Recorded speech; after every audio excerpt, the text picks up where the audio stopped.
ओम का उच्चारण जब हम करते हैं, पूरे ब्रह्मांड की शक्तियाँ इसके भीतर अपना पूर्ण प्रभाव जमाते हुए उसमें ठहर जाती हैं।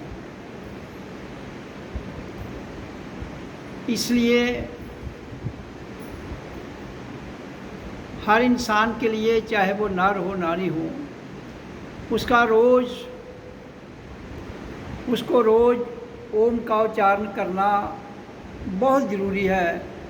उसकी ज़िंदगी शांत रहे, उसकी ज़िंदगी में इस बात का ज्ञान हो जाए कि उस धरती पर किस लिए आया है, वो कौन है, यहाँ आने का मकसद क्या है।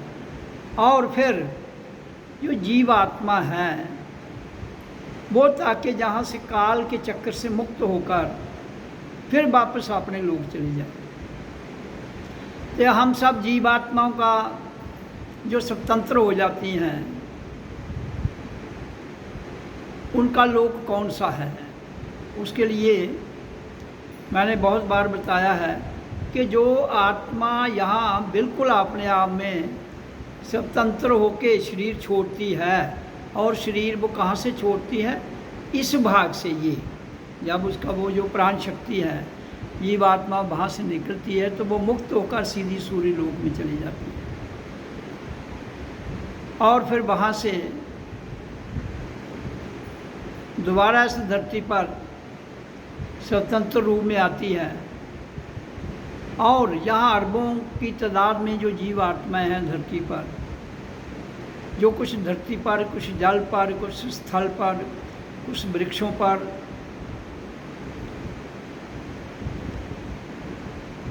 अपना अपना स्थान वहाँ निर्धारित करते हुए वो जहाँ ही भटकती हैं। और फिर वही जो भटकी हुई जीवात्माएँ हैं धरती पर, वही उपद्रव मचाती हैं, वही जहाँ पर भूचाल लाती हैं, वही जहाँ पर तूफ़ान लाती हैं, वही जहाँ पर बड़े बड़े जो बारिश, फ्लड, क्लाउड बर्स्ट, आगजनी की शक्तियाँ, तो इस धरती पर वो संतुलन को बिगाड़ती है। तो इसलिए जिसके पास शरीर है, चाहे वो किसी भी संप्रदाय में हो, किसी भी धर्म से हो, बिना किसी धर्म का इम्तियाज़ करते हुए उसको ओम का उच्चारण करना है।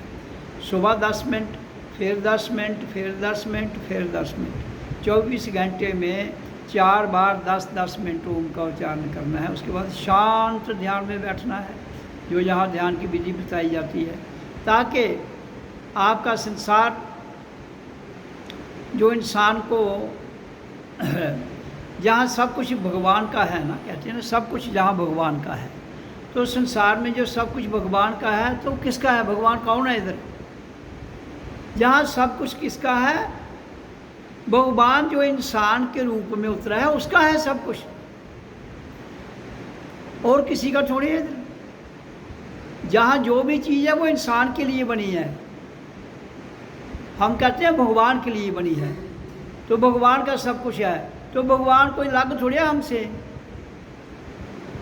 भगवान कोई अलग नहीं है किसी से भी, सबके भीतर भगवान है। वो भगवान से जुड़े तो सब कुछ तुम्हारे लिए है। लेकिन होता क्या है, भगवान से अलग होकर तुम अपने मन से जुड़ जाते हो, अपनी इंद्रियों से जुड़ जाते हो, अपने काम, क्रोध, लोभ, मोह, अहंकार, इनसे जुड़ जाते हो, इनमें फंस जाते हो। ये है तो सब कुछ यहाँ ही रहेंगे, लेकिन चूंकि ये हम पर हावी हो जाते हैं, जिस पर भी ये हावी हो जाते हैं, वो भगवान से बिछड़ कर यहाँ आ जाता है। फिर वो क्या करता है, इस माया का दुरुपयोग करेगा, फिर क्या वो यहाँ का सिस्टम को ख़राब करेगा, उपद्रव मचाएगा। तो इसलिए इस सारी जो उपद्रव शक्तियाँ हैं वो भगवान के रूप से ही शैतान रूप में चली गई है। तो दोबारा अगर उसी भगवान उस रूप में हमने आना है, अपने आप को जानना है, तो फिर हमें ओम का उच्चारण करना पड़ेगा, फिर शांत बैठना पड़ेगा। धीरे धीरे धीरे फिर यही ओम की ध्वनि अनाहत नाद ध्वनि में हमारे भीतर चली जाती है, और जो ज्योत है वो अखंड रूप में 24 घंटे हमारे भीतर से प्रकट होती है। तो जब अखंड ज्योत और ध्वनि ये दोनों अपने आप हमारे भीतर चलते हैं, तो जो भगवान की शक्ति हमारे भीतर है वो शैतान में जो परिवर्तित हो चुकी थी और उपद्रव कामों में जा चुकी थी, रिवर्स वापस उसी भगवान के स्वरूप में आ जाती है और फिर तब समझ जाती है कि हमारे बिना कोई भगवान नहीं है। लेकिन उसके लिए आपको प्रकृति के निज़ाम को जो बिखेर के कर दिया है आपने, उसको समभाव में करते हुए अपने आप को जानना है। तो हमारे बिना कोई भगवान नहीं है। हम जो भी कोई चीज़ प्रसाद में लगाते हैं तो कौन खाता है? इंसान ही खाता है ना। तो और भी जो पदार्थ हैं धरती पर ये सब इंसान के लिए हैं, और इंसान के साथ और जो भी जीव जंतु धरती पर हैं, मालिक इंसान है, बाकियों को दिया जाता है। तो इसलिए भगवान कोई इंसान से अलग नहीं है। इसलिए जिन लोगों को ये वहम है कि भगवान कहीं और रहता है, नहीं, वो हमारे भीतर ही रहता है। आत्मा यहाँ रहती है, भगवान इसके नीचे रहता है। ये इसके नीचे भगवान है। इन केस कि आपके भीतर जो बिखरी हुई ताकतें हैं वो इकट्ठी रहें, मन, बुद्धि, विचार, सोच, काम, क्रोध, लोभ, मोह, अहंकार, ये सारी की सारी शक्तियाँ जब हम ओम का उच्चारण करते हैं तो ये इकट्ठी हो जाती हैं। जब ये इकट्ठी हो जाएंगी तो फिर हमें जिस मार्ग से इंसान भटक चुका है फिर उधर वापस आ जाता है, और फिर जो जितने भी संसार के नशे हैं वो छूट जाते हैं, छोड़ने नहीं पड़ते हैं, अपने आप छूट जाते हैं। तो इसलिए क्यों कि भगवान की जब शक्तियाँ अलग अलग जो बिखर गई हैं हमारे भीतर इकट्ठी हो जाती हैं, तो उनको जब हम अपने शांत भाव ध्यान में बैठते हैं, उनके भीतर वो आनंद नशा है, वो नाम खुमारी जो है, उस नाम की खुमारी चढ़ी रहती है, तो वही भगवान का स्वरूप है। इसलिए मैं कहता हूँ कि हर एक को बाकी रही कथा की बात, कथा से तो आपको एक रस मिलेगा। कथा से क्या मिलता है? रस मिलता है। तो लो भाई रस लो, कोई दिक्कत थोड़ी है, लेकिन रस में डूब जाओगे तो फिर उठ नहीं पाओगे, फिर रस ही आपको खा जाएगा और भगवान से अलग हो जाओगे। अब कहने को तो लोग कहते हैं कि भगवान की कथा में रस है। भाई आपने रस को क्या करना है? रस तो संसार में सब कुछ है। रस तो आपको बड़े चीज़ों में मिला है। आप जो खाना खाते हो उसमें रस है, पानी पीते हो उसमें रस है, जो बातें करते हो उसमें रस है। ये सारे रस मिल के आपको खा जाएंगे। इन रसों को ओम का उच्चारण सुखा देता है। इन रस के भीतर जो मैल है, रस प्योर नहीं हो सकता है कभी भी, रस में मिलावट होती है। तो ओम के उच्चारण ने क्या करना, उस सारे रस को भस्म करके आपको तत्व एक खुशबू, जिसको सुगंधी कहते हैं, तो वो सुगंधी देता है, और उसका वो जो नकली नशा है वो सूख जाता है, और असली नशा परमात्मा भगवान ईश्वर अल्लाह वाहिगुरु हमें देता है। इसलिए हमें हर चीज़ असल में हमारे भीतर है, और जो नकल है वो बाहर से खाते हैं, वो रस वाली है जो हम खाते हैं, उसमें रस है। वो रस अंदर सूख जाता है शब्द की ध्वनि के द्वारा। फिर वो रस सूखने के बाद हमें जो आनंद मिलता है, एक महक, एक खुशबू, जैसे हम बाहर लोग वो इत्र वगैरह लगाते हैं, वो हमारे भीतर है भाई। उसकी इतनी फ्रेगनेंस है, इतनी खुशबू है, इतनी सुगंधी है, जिसका आप अंदाजा भी नहीं कर सकते हो। तो इसलिए वो बाहर का रस तो आपकी इंद्रियों तक, आपके शरीर तक, आपके मन तक सीमित है, और परमात्मा का आनंद जो है वो आपकी चेतना तक, जो आपकी चेतना आत्मा है वो से ग्रहण करती है। मन नहीं कर सकता है, मन का अस्तित्व खत्म हो जाता है, बुद्धि का अस्तित्व खत्म हो जाता है, तो केवल चेतना का जो आनंद है वो हमें मिलता है। तो इसलिए हमें जीवन के रहते हुए जब चेतना को जागृत करते हुए उस चेतना के आनंद में जाना है, तब जाकर हम ये जान पाएंगे कि हम कौन हैं, किस लिए आए हैं, और फिर धरती पर रहकर अपना समय गुजार कर जहाँ अपने अच्छी वाइब्रेशन छोड़ते हुए, अच्छी तरंगे, अच्छा भाव, अच्छे विचार छोड़ते हुए, जो मानव का नुकसान ना करें, और फिर हम वापस जाएं। तब धरती पर धीरे धीरे धीरे जो जितना सिस्टम जहाँ का बिगड़ चुका है, ये पूजा पद्धति के तरीके तो बहुत रखे हैं इन्होंने, लेकिन अल्टीमेट अगर आप उस को छोड़कर उस परमात्मा में लीन नहीं होंगे तो वो यहाँ ही फिर बिखर जाएंगे। इकट्ठे करे हुए जैसे आप झाड़ू लगाते हो, रोज़ कूड़ा इकट्ठा करते हो, फेंकते हो, फिर खिल जाता है।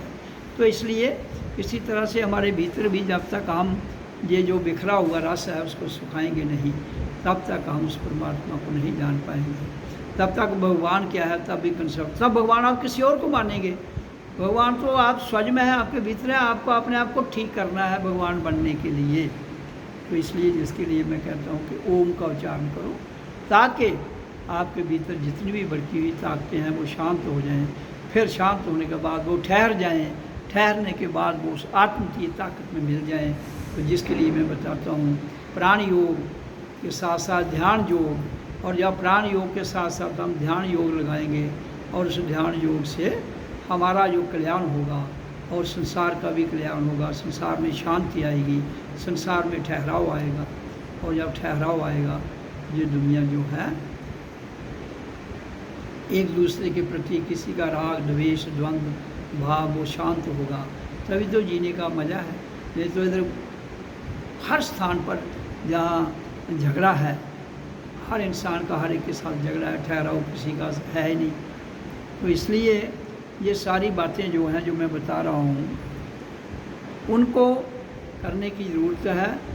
तो सत्संग में आकर आप अपने आप को जगाइए। जागना है, सोना नहीं है। सो जाओगे तो काम नहीं बनेगा। जहाँ कर जागना है, जागते रहना है, ध्यान पूर्वक जागना है। संसार के काम में भी, ध्यान में भी, हर जगह जागने की आवश्यकता है। तो इसलिए आप